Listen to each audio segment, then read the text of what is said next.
Ethiopia में 12,000 साल से शांत पड़े हेली गुब्बी ज्वालामुखी के अचानक फटने से उठी राख का गुबार अब भारत तक पहुंच गया है।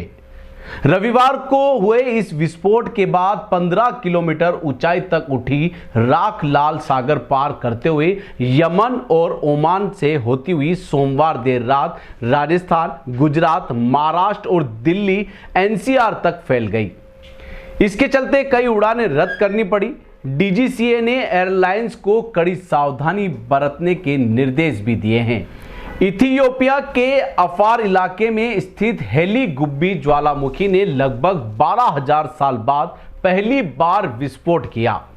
रविवार को हुए इस जबरदस्त विस्फोट ने वैज्ञानिकों और मौसम विभागों को चौंकाया।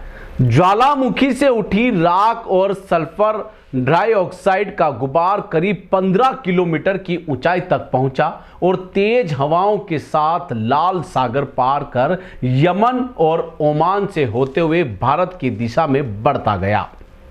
सोमवार रात करीब 11 बजे यह गुबार इथियोपिया से लगभग 4300 किलोमीटर दूर भारत के आसमान में प्रवेश कर गया।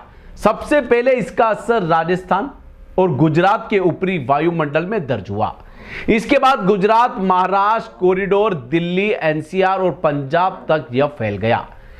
आईएमडी ने साफ किया कि राख का अधिकांश हिस्सा ऊपरी परत में था, इसलिए जमीन पर इसका सीधा नुकसान बेहद कम रहा।